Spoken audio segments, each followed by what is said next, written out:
the views or endorsement of any entity. Nothing being said on this podcast should be considered as investment advice.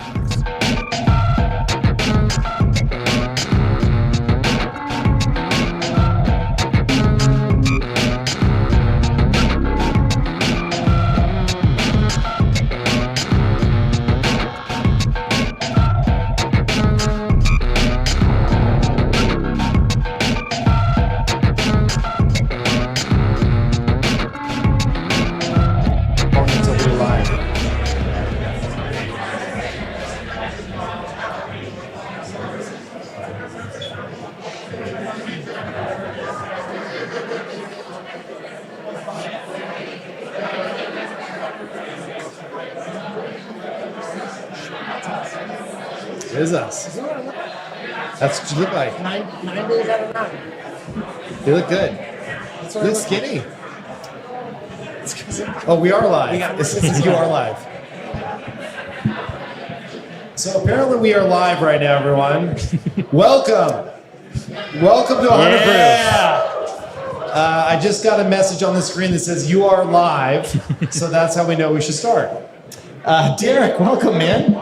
It's good to be here, Ken. We got a great group, very loud and talkative group here tonight. It's because drinks have been served like an hour and a half ago, so there's a little bit of madness. There's a buzz in the air. Yes. So wanted to welcome everyone to 100 Proof. Real quick, we didn't get a chance to do this before the show, but for those of you that are from MNTGE, we are a weekly podcast that covers all things digital art, NFTs, collectibles, anything happening on the blockchain. And yeah, it's great to be here. We've got a great series of guests today. Tonight we are celebrating blockchain fashion and the Diamond exhibition that we did at Proof. So joining me today are, of course, Jared from Collab+Currency, my co-host.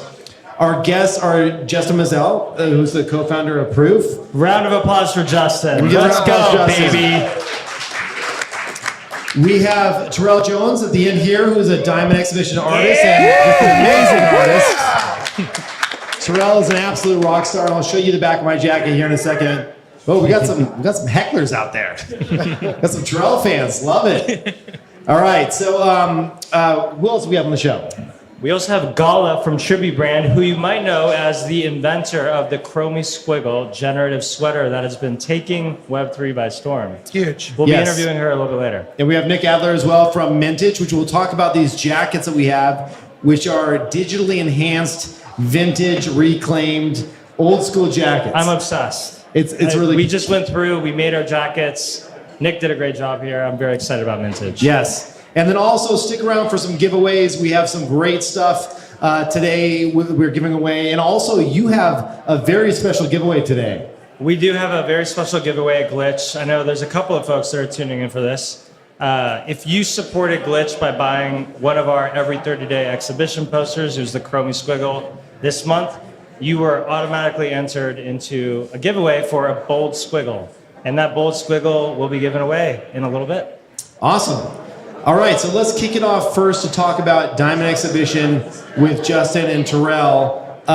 First of all, Justin, let's talk about the Diamond Exhibition in general. What was it? How did we launch it? What all came together there?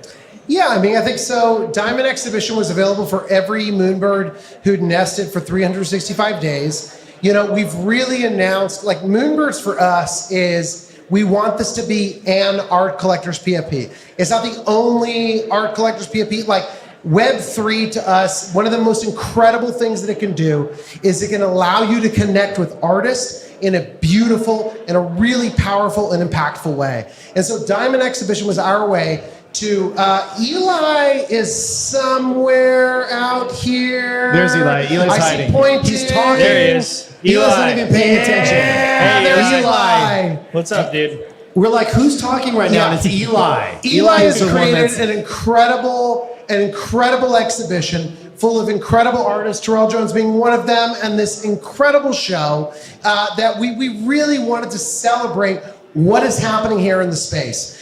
The kinds of art that is being created, whether it's generative, one-ones, additions, incredible things are happening today. And so for us, what we really wanted Diamond Exhibition to be was a celebration of some of the people that have inspired us, that we wanted to give people access to be able to collect. Yeah, there was 4,600 total works minted. This was a massive undertaking by the Proof team. And Terrell, thank you so much for being a part of this, man. Of course. Means a ton. Yeah, absolutely. Can we talk about your piece for a second? Yeah. So with my piece and just my art in general, I like to tap into that nostalgic kind of side. It's right here. And that's where like the DeLorean came from. I kind of grew up watching Back to the Future, and but it was more so from like my mom's generation. But yeah, like she always like got us hip to those types of things. So damn, I'm your mom's generation is basically what you just called me. That's the biggest slam. Oh shit. All right, keep going. Sorry, Terrell. But yeah, it's still nostalgic for me, and I knew that it would be for a lot of my audience as well. So any of those types of things, I'd just like to be able to put those into the piece, or even just with this suit. That's kind of inspired by the more like Miami Vice type. So the really like nostalgic and like vintage type of just that like era of like the 80s just really went like hard in that piece. Have you watched old Miami Vice episodes? A little bit, yeah. They're fun, aren't they? Yeah. They're really good. So I'm going to stand up for one quick second so we get a wide shot. On the back of my jacket tonight, we did one of your pieces, well, this piece here, that I guess you cropped it and made it into a circle. And then we made it so that if you're here live in LA, you can actually get this jacket and get it pressed in the back. So yeah. It's pretty awesome. Thank you for doing that. I mean, it's so cool to see that we're actually kind of minting these in real time here. Yeah. And that people are picking out the background for their jackets and they're getting them pressed right here live real time of your artwork. Yeah. How does that make you feel? Is it cool to see like your artwork being like put onto vintage jackets and worn around? Yeah, so I've been coming to these different events. I think I went to a few like over in Austin for like South by. Came to some here, and I've always been seeing the jean jackets getting like different patches and different like things put onto them. So it's really cool and kind of surreal to see my stuff being put onto it and people coming up and just like, yo, like I have it on mine. So no, that's really cool, and it's really cool to see it like happen live and the whole process behind it. What about let's talk about your Outliers project. Yeah, so that one's called The Heist. It's still a little bit like on the hush. We're still figuring out some things with it, but a lot of the art for that has been done, and you'll see it more when it comes out. But the big thing behind that one is just kind of bringing people into my storytelling process and allowing them to tell certain parts of the story themselves and mix and match and do different things just with customization and being able to kind of build the piece on their own, in a sense. So when you say story, I know you've gone over this a couple times. Yeah. Like there is every piece that you've made. I feel like it's very iconic. You take a still, even with solitaire, and like you see something really prolific and beautiful. Yeah. But like there is a larger story, repeating characters, a narrative that you're kind of building around these things. Is that correct? Yeah, 100%. Pretty much. I could go into it like so deeply, but the big idea is just like a devil crime family.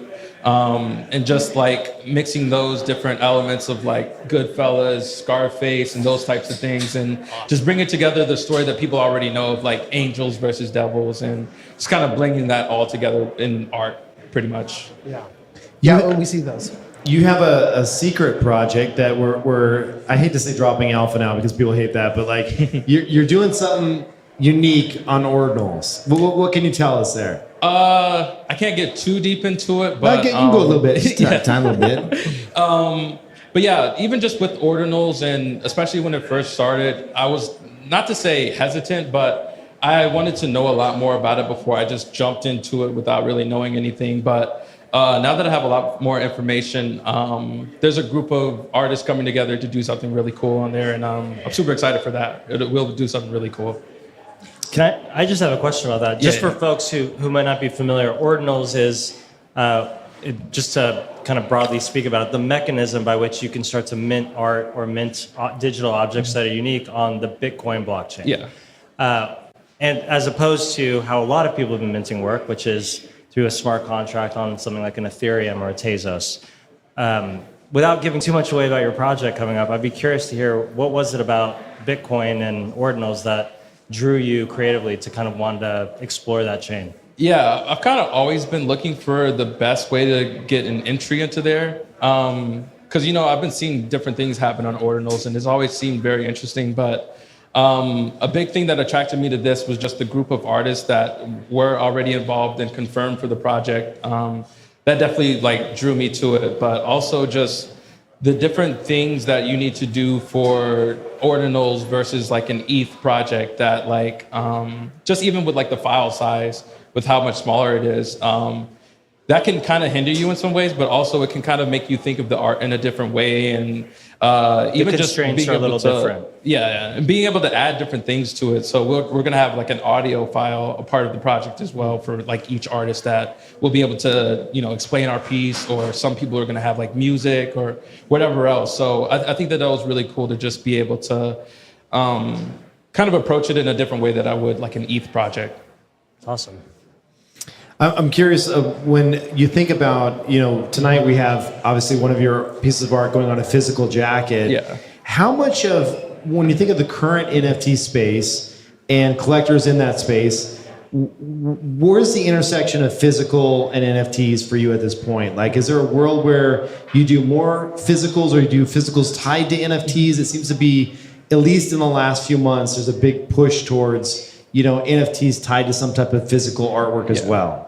Yeah, for me, all of my pieces right now are digital.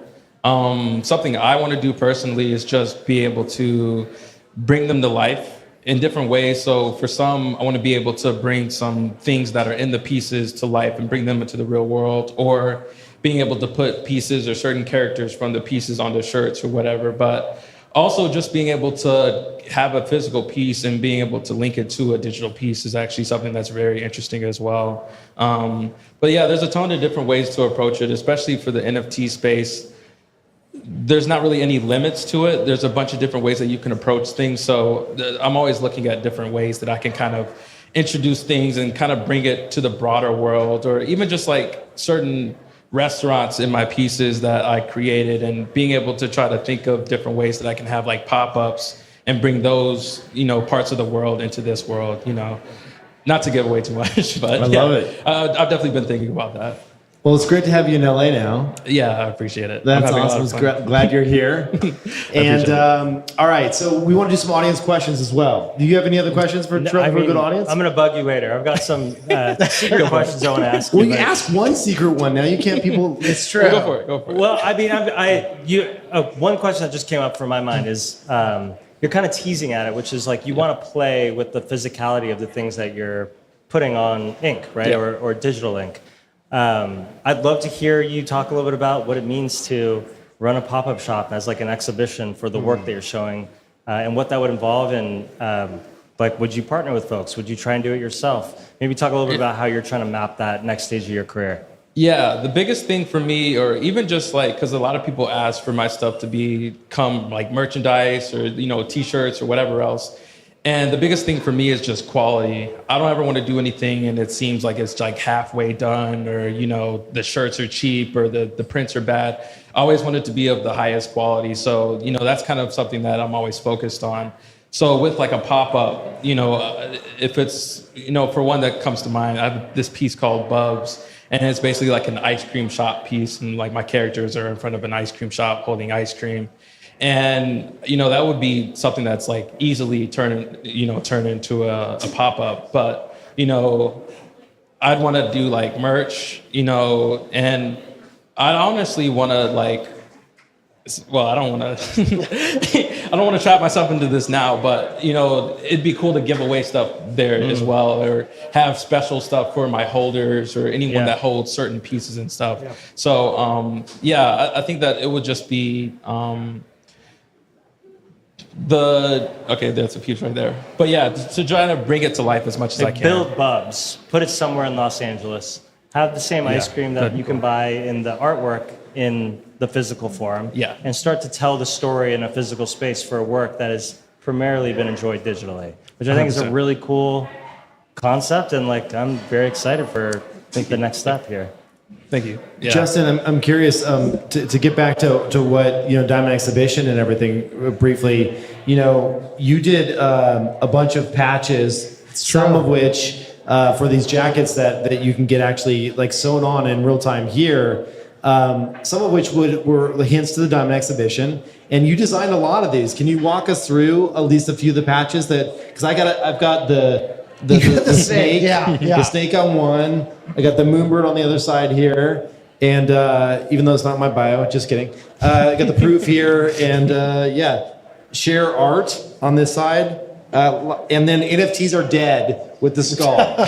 You designed the NFTs are dead. Yeah. What was the thinking there? I did. So before I was ever in Web3, I ran a small goods company where we made patches and pins. And I think what's interesting to me about this space is like you've got a ton of people that are commenting on the future of PFPs, of the current meta, of what it's going to look like, of what it means to have this and what it means to have that. But I think like what matters at the end of the day is all of these things are tied to something very old that existed before PFPs, before Twitter existed, or X, whatever the fuck you want to call it, and it's identity. Identity matters. Who you are, who you say you are, to the people that don't know you, the leg you present to the world in front of you. And if you want to talk about PFPs, that's a piece of it. A jacket is another piece of it. In fact, you could say a jacket or a piece of clothing or apparel predates a PFP. It's like the thing that I wear on my shirt is who I am. It's the things I believe in. It's the statements I want to make to the world. So what were some of the statements you wanted to make? Like we've got this whole image, we've got this image up here right here. Yeah. What are some of the statements you wanted to make? So we've got on-chain. Yeah. What's the one underneath the proof logo? The little, it looks like a rug. It's a rug. It's literally a rug. Because most of us who've been in the space know about a rug. Actually, to be fair, I don't want to call out Eli again. Eli was the one who recommended making a rug, so I made a rug. But ultimately, like when we thought about how a jacket would be made, one of the things you'll notice is I'm a big proponent of American traditional tattoos. Tattoos are, again, an age-old way to signify to the rest of the world who you are, what you're about, and the visual language by which you're defined by. And it's simple. They're different for everybody for what it looks like. But to me, a patch is like, it's like the old world's version of like, what could I put on my piece of clothing that says who I am? So, when I think about what we were making on chain, not everybody is going to understand a heart with a piece of a chain that says on chain. But if you know what that means. And so to me, every piece that we put into this exhibition was about signaling to the world, if you understand the language that we speak, if you understand the dialect and where we're going, you should be able to jump on this journey. And so to me, it was about making these visual tattoos that could be sewn into your body, not your physical body, hopefully, that really sent a message. And so for me, it's like, I think it's just peeling back those layers. Like, Get Cosmic, Make Art is about the idea of like, dude, like think bigger than just what the meta is today. Because I think there's a lot of people today that are disheartened, that are frustrated, that have seen a very different world that Web3 could, in the loftiest ideals, could bring forward. There was this story and this narrative about where this was all going, and we're like, this is beautiful, I'm jumping in. And maybe today it feels like that's out of reach. Maybe today it feels like it's hard to grapple with what all of this was trying to bring about. But I really, truly, deeply believe that where this is all going is going to bring us exactly where we need to be. And it might be painful and it might be difficult. And there might be a season of less than what we thought it would look like. But I really, truly believe the provenance, the power of telling stories through art, of building something truly beautiful, it doesn't stop with where the market is today. It continues to build. It continues to do something incredible. It continues to tell stories in a way that most people could not have done before. And that's why I Get Cosmic Art. It's a simple, stupid little fucking patch, but it has a bigger story as part of all of it. And I really, truly, deeply believe in that. Wow. Well, with that, I don't need that. with that, You can see it when you see no, it. we're gonna pass the collection tray around so you can donate. Oh, The Jesus. preacher came out of Justin, and whenever the preacher comes out, it's good. Justin's great like that. That was amazing. And I love the patches. They're fantastic. They were fun. But we're going to get into what the jacket actually does a little bit later with some of the chips inside of it. So it's kind of cool as well. Audience questions. Is there any questions for the current crew on stage?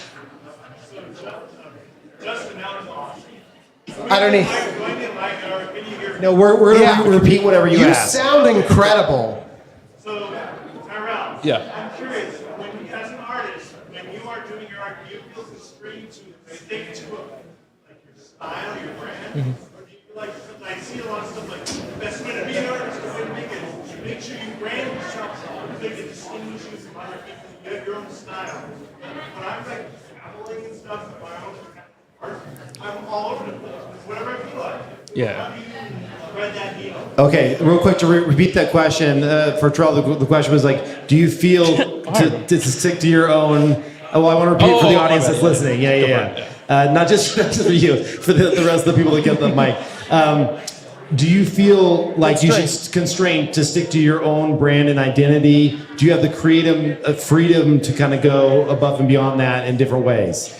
Yeah, I was kind of asked this earlier in a different way, but the way I think about it is just, for me personally, before NFTs, a lot of my art was, like you said, I was dabbling here, doing this here, doing that there, dabbling in different mediums, different subject matter, whatever. And a lot of my pieces didn't necessarily make sense next to each other. But with what I've done with like certain series or being able to put things into collections, it's kind of reined it all in and kind of made things make more sense and more of like a storyline. But I even had someone ask me like last week, like a very similar question. And I just told them the biggest thing for me personally and what I try to tell artists is just make the way that you tell stories kind of your thing and kind of the thing that people can look at, what you're doing and go, oh, I know this is a him piece because he's doing it this way and that way. Not necessarily having to make a story or making a whole narrative, but just make that the way that you tell the stories or the way that you do things kind of your thing. But there's a million different ways to do things. So that's not necessarily like the right answer for everyone, but that's kind of the way I approach it. Awesome. Well, thank you guys so much for coming up and for hanging out with us today and all the work that you guys both do. Obviously, two amazing artists in our space. Can we get a round of applause for these guys? All right, you're next up. Who's up next? We've got Gala from Tribute. Who's going to join us next? All right. Welcome up, Gala. Yeah. Round of applause. So, Gala, why don't you start off with just a quick introduction for yourself, for Tribute Brand, and what you're working on these days. Yeah, first of all, thank you for having me. I think Justin just did a very nice introduction of what fashion actually is.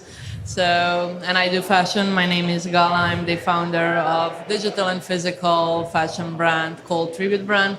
I think in the Web3 space, we are mostly known for the collab we did with Squiggle. It was actually generative sweaters based on derived from the Squiggle code.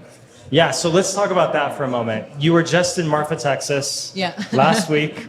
It was a blast. You had We saw you speak at your event. It was awesome. You had an immersive fashion event where you had 6 different cocktails representing the 6 different Chromie Squiggle types, which were emblematic of the generative sweaters that you were creating that were all unique, one of X. So maybe talk a little bit about how that project came about.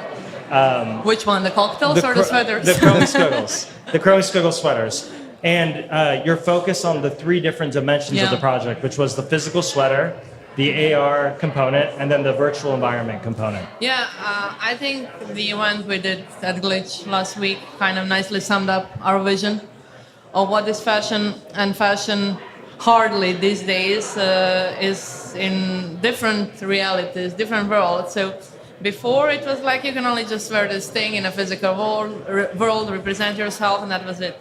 And now we have so many of those worlds, and you need fashion there because this is a tool for you to express yourself. So Our vision is that we are a brand that's going to cover all of your identities wherever you need us, and kind of this is what we did with Chromie Squiggle. So, of course, the origin was the Chromie Squiggle.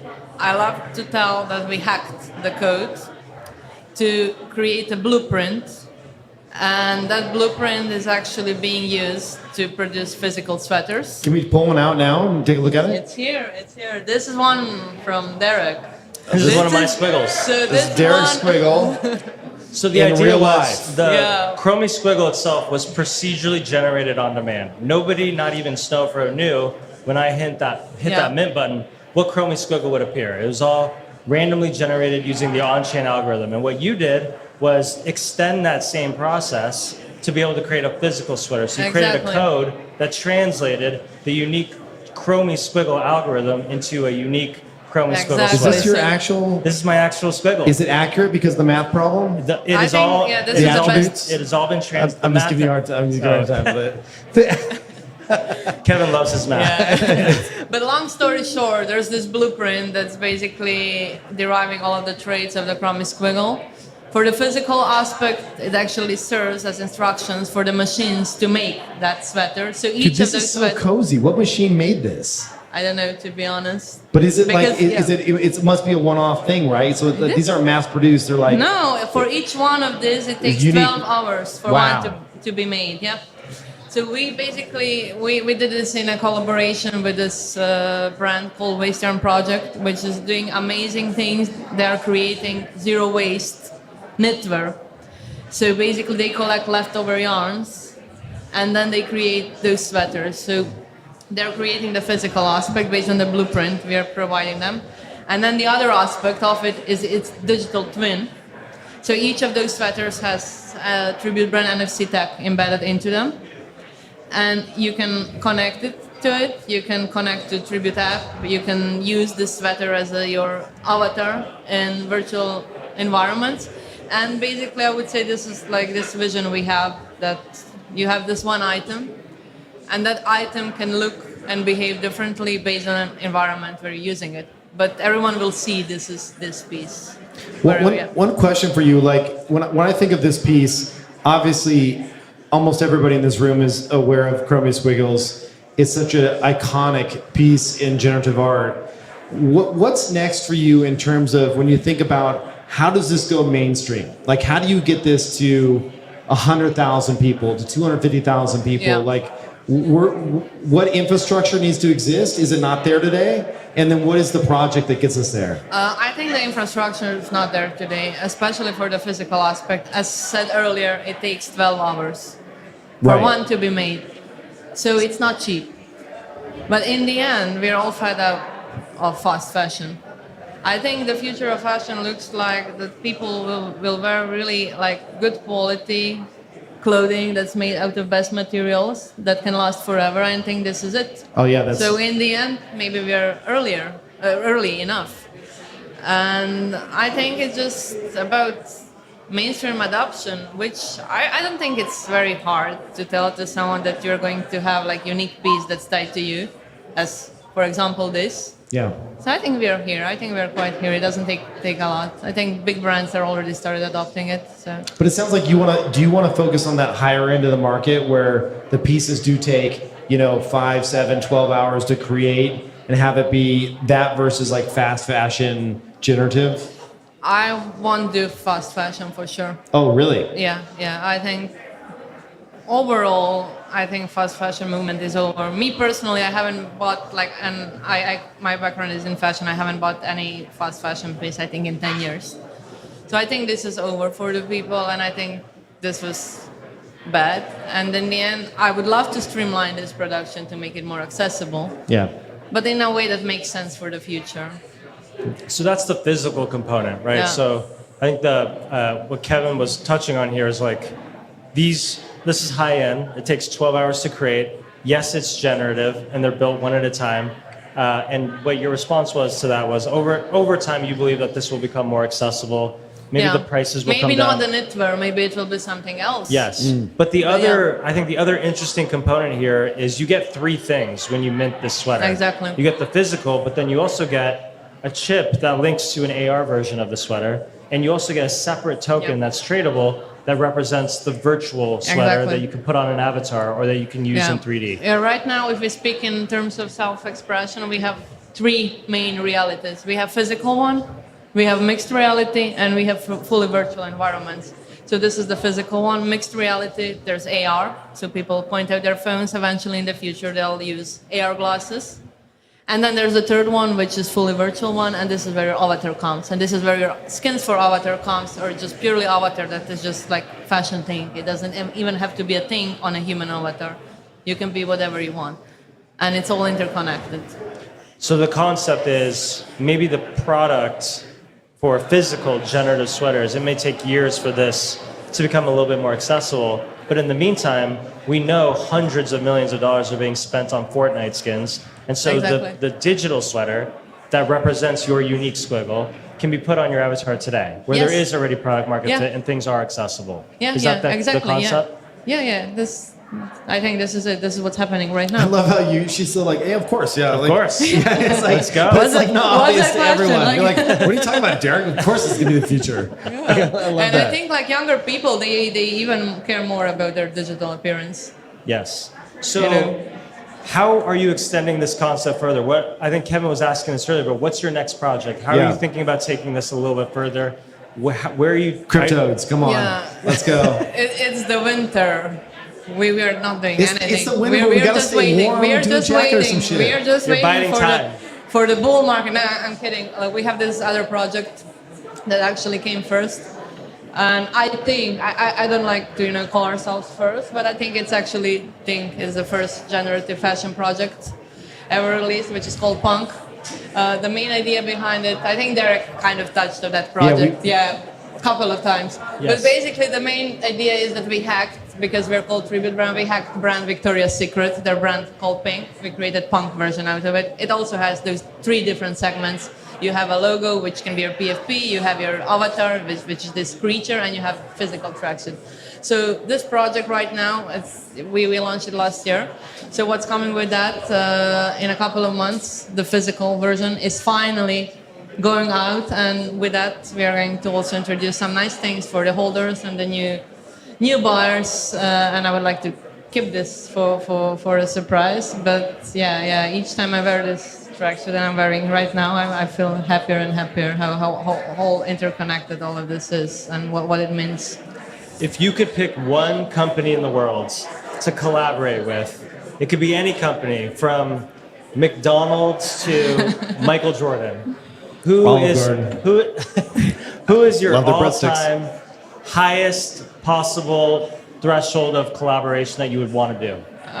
Fiji water, maybe. Fiji water. Yeah. What would you do with Fiji water? There are many brands I like, but we have this thing, a tribute brand that we call Tribute Text. It's kind of tribute to Wikipedia, so we write a lot about different things, but mainly we introduced this project because we wanted to introduce digital fashion and Web3, all of that. And we had this article called Fiji Water, and everyone was like, what the fuck, like why are you speaking about Fiji Water on Tribute Brand Web? And people started speaking about it, so I think it would be nice. And also we had this cocktail last weekend, which was called Still Normal, which was basically water. So would love to collaborate with water brand.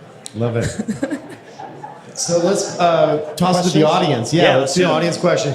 Anyone have any questions on the future of fashion, digital fashion, and at the intersection of NFTs and fashion? Internet fashion, Now's your AR, chance. VR, video games and fashion. We have it all. This is the person you want to ask. Eli? He's always looking at his phone. We caught him again. Second time. Any questions about fashion? We're good.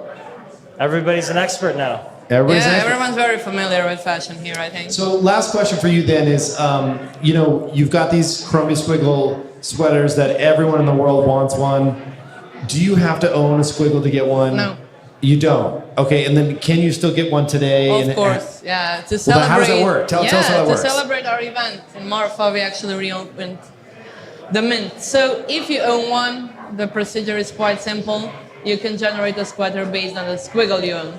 If you don't own one, we've actually built a whole generator that's based on the Chrome Squiggle code. So you can basically press generate until you like, until you find a style you want, and just mint it, and you'll receive the sweater. There are 6 different types of sweaters based on the 6 different types of Chrome Squiggle.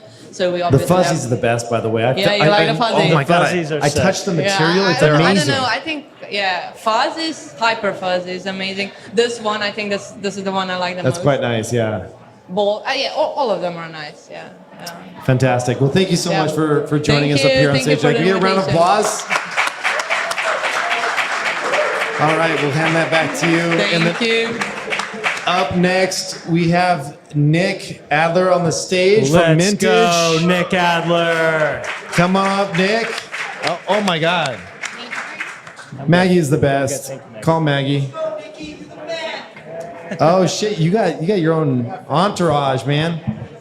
Pull this around here. There we go. Oh shit. Hey everybody. GM What's Jim. up? What? GM. It's the kids' way of saying good morning. Oh, what's up? Good morning. Good morning. I want to let let's let these people get drunk. Let's Oh, they're already hammed. Yeah, the they're the going, background yeah. noise is because there was drinks served in advance of the show. the drinks are flowing. Nick, look what you've done to us, dude. We are. You've decked us out. You know We are what they decked say? out. So our motto is it's better to crash the party than throw the party. I mean, I guess we're half throwing the party, but you know, you show up with the right gear and people end up showing it off. I love awesome. this. So we got to start at the beginning because we got to go into this one more time, and talk about this. What is Mintage? What did you set out to do, and then what are we doing today? So we started thinking about vintage clothing, and we started thinking about how to put some kind of data around that. What is it? You know, who made it? Who took the photo? Who designed the logo? I spent most of my career in music management, working with artists, and music merchandise is a huge business, and as we've seen, is massive now. If you think about Taylor Swift and Drake and Beyonce and the numbers they're putting up, but I was always thinking about how do you make music merch more dynamic. So when Can we talk about Snoop, by the way? Like your involvement with Snoop, or no? yeah, of course, yeah. So I spent most of my career, about 17 years, working with Snoop Dogg. TV, I was a producer. He's here tonight. He's right there. Yeah, Actually, come on in, Snoop. Come up, Come Snoop. up. Hey. I'm just kidding. Everyone's turning around and be like, No, it's so, not. He's not here. So I did that, worked with Snoop for a long time. Branding, I was working on TV with him, and then branding endorsement, and did a bunch of brand deals. And then when Web3 happened, I went crazy and thought this was the next frontier. Yeah. And along with his son Cordell, aka Champ Medici, we did a ton of projects and we learned a lot. And it was at that moment, sort of like, I guess about a year and a half ago, that I was like, I have to build something. And if I don't build something, I will look back on this moment in time and I will regret it, whether I succeed or whether I fail. So that naturally led itself to thinking about creating digital assets and thinking about clothing, like digital wearables, much like Gala's thinking about. But building a brand has always been the most important thing. It was Brand interesting first. that you went vintage versus new stock. Like, Yeah. what was the thinking there? So it's funny when we pitched this to people, investors, and said we were like, hey, we're taking vintage clothes, and they like, why? You know. Right. And we looked at the vintage. I mean, it's a $220 billion addressable market, and just growing every year. It's something that people are just, you know, how do I even describe it? It's like a one-on-one, right? It's like you can get a T-shirt at Hot Topic. That might be your favorite band, but there's something special about getting that original tour tee from the 1987 And they're Bruce expensive as Springsteen hell show. now. Very expensive. Yeah. So we just started to look at that, and we realized that there was an opportunity to put a lot of that stuff on chain, and that's where we thought about digital. I will say, when we started, though, we started with more from a digital access pass and creating very cool vintage wearables as digital assets. And Sean Witherspoon, shout out to Sean Witherspoon, who's our partner. Sean is a prolific designer, works with Porsche, works with Adidas, designed the Nike Air Max 97. It's a Grail sneaker. So he has an incredible kind of taste level and understanding of what's on trend. And we walked into his store round 2 on Melrose during COVID. And I looked on the wall, and there were these T-shirts on the wall, $2,000, $5,000 Red Hot Chili Peppers T-shirts, and I was like, "Who's gonna buy that?" And he's like, "It'll be gone by the end of the day."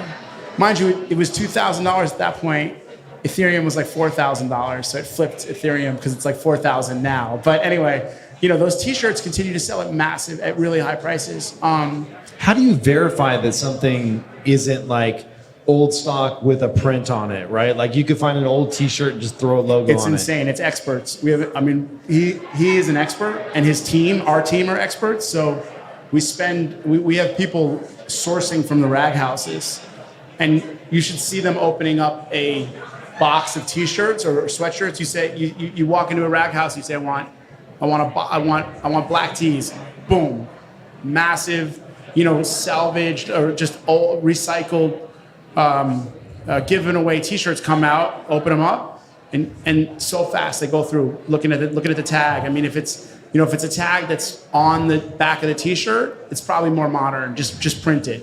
If it's a Hanes T-shirt, Hanes tag, or it's like it's authentic. And when you think about it, it's crazy because so much of the new stuff we wear today is less quality than a Hanes T-shirt from the 80s. Yeah. I actually went to one of these vintage rag houses and looked at kid stuff for my kids, Tonka truck stuff and Oshkosh corduroys. Yeah, Oshkosh. And I got those for my kid, and we got them home. You got to wash them a few times, Got them home, gave them to my kids, and they look super cool, 70s, 80s, like what we used to wear. Styles, yeah. But the quality and the durability is really amazing.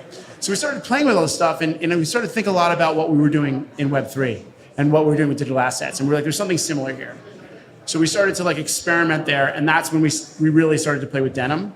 And we realized as we have displayed denim, more and more people they're attracted to it. They can play with it. They can customize it. They can chip it.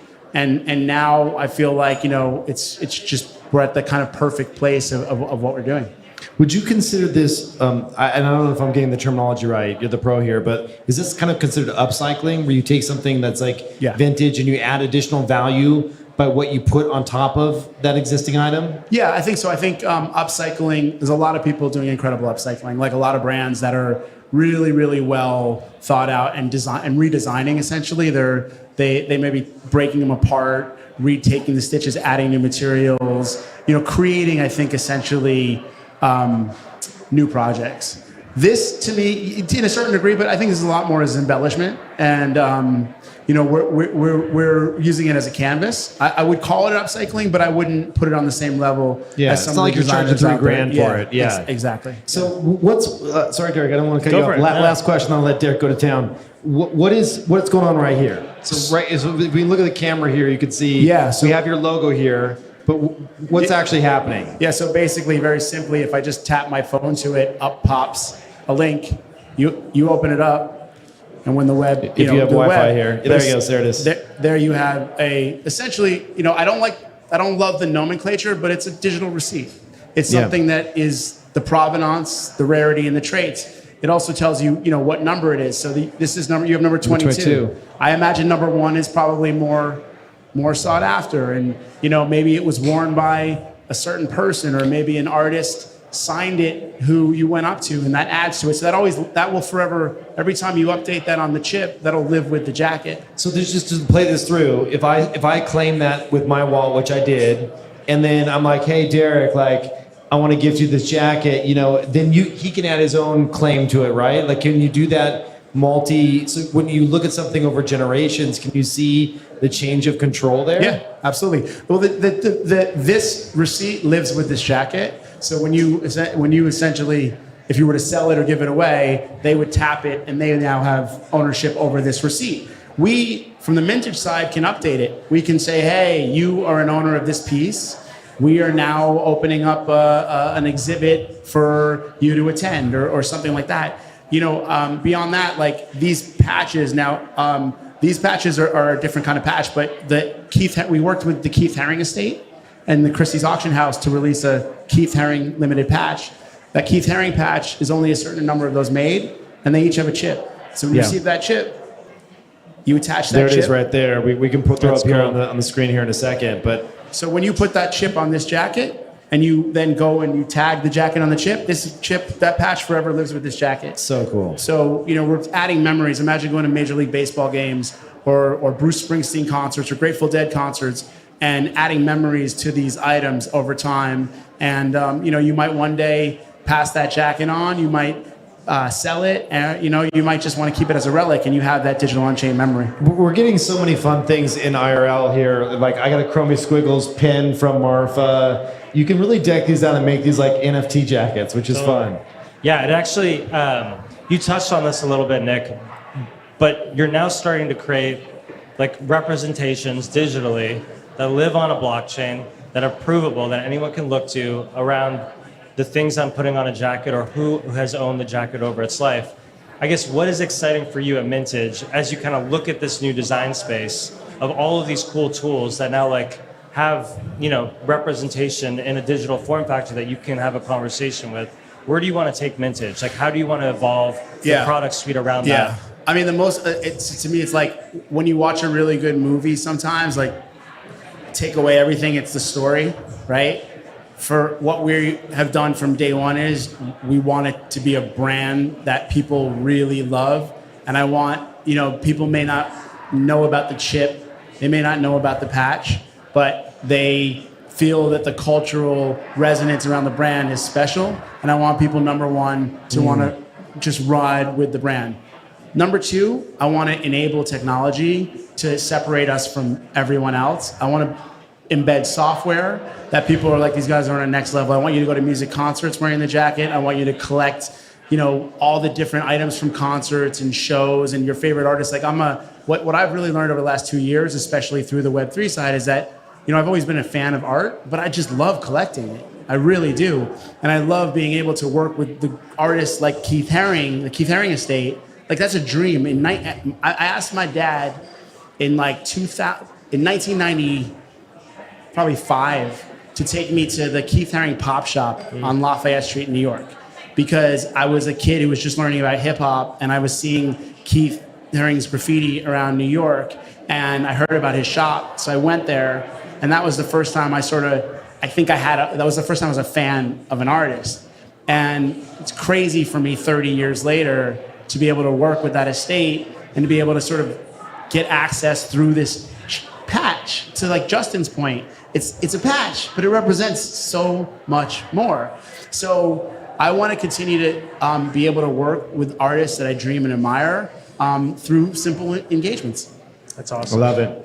The cool thing about this is you could walk in here tonight and you could grab a jacket and you could go through this entire experience, and honestly, you wouldn't ever have to say the word NFT or know about that side of it. Yeah. And I get that it's an amazing value add, and it is awesome.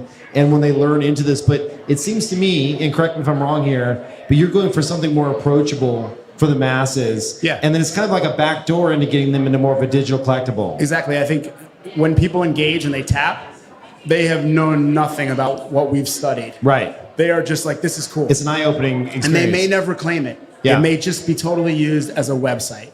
But we can still engage with them through that website. So we're happy to be Web 2. We're happy to be Web 3. For us, again, it's really truly about brand.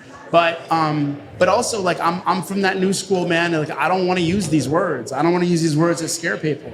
I just want to talk about technology. Like, I think that we put a lot of it makes it really scary when we use all these really technical terms, and I think it works for a niche strong audience, but I think a broader audience that we hope to introduce, they just want to rock it and go like, oh wow, that's cool. Yeah. But I will step back and say we always want to have something premium and exclusive and special that might be only traded on chain.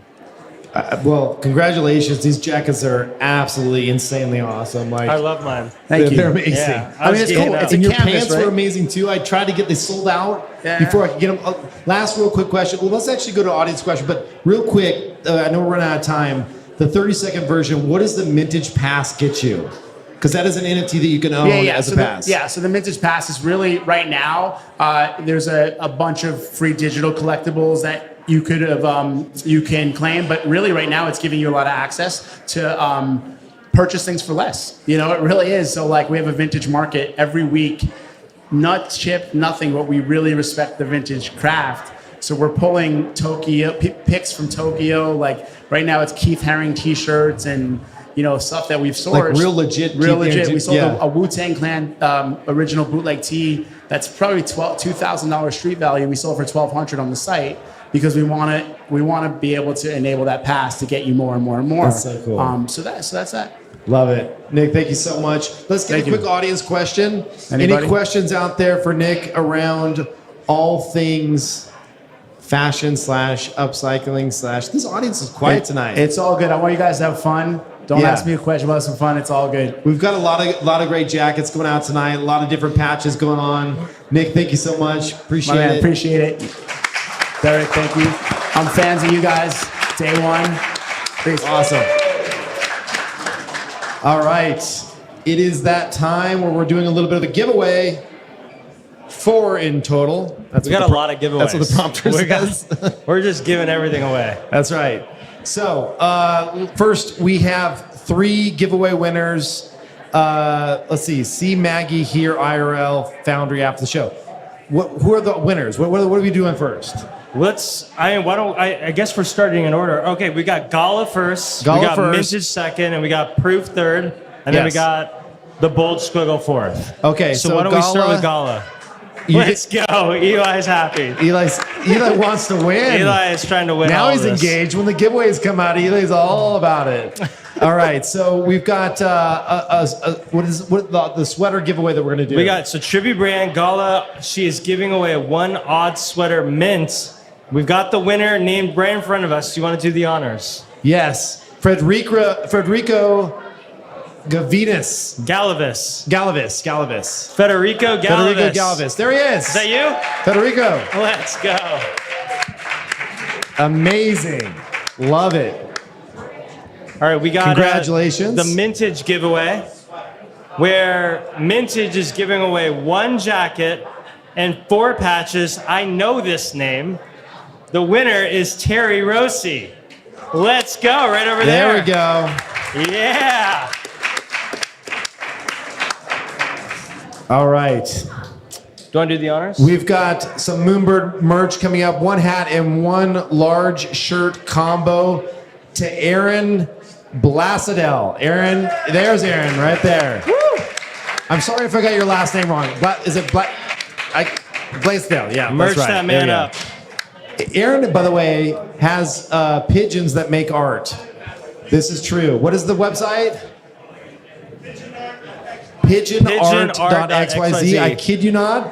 He is an actual professor that has pigeons that do NFTs. So the pigeons make the art, and then you mint them as NFTs. Yes. Genius. It's real. It's real. Pigeonart.xyz. Let's go. Only in America. Okay. Amazing. We got a grand finale giveaway at Glitch Gallery. Oh, here we go. Every 30 days, we've had a ton of interest. Can we show the squiggle first before we do it? Yeah, let's 9951. Can we get it up, Mal? Squiggle 9951. By the way, the reason Mal's not here is because he has COVID and he's doing all of this remote. So, he's typing into the box. He's doing a great job. The picture has the winner. The picture has the winner name. We know that. So. The picture has the winner name. Okay, we're saying the same ready. time. All right, okay. so the winner is, we need to scroll down a little bit. We get a little prompter action here so we can see the winner Just a tiny little scroll. There we go. The winner is Boom Roasted. Boom Roasted. Boom there Roasted. It is. Take a look. That is an awesome squiggle. Congratulations on your bold chromey squiggle. Is Boom Roasted here?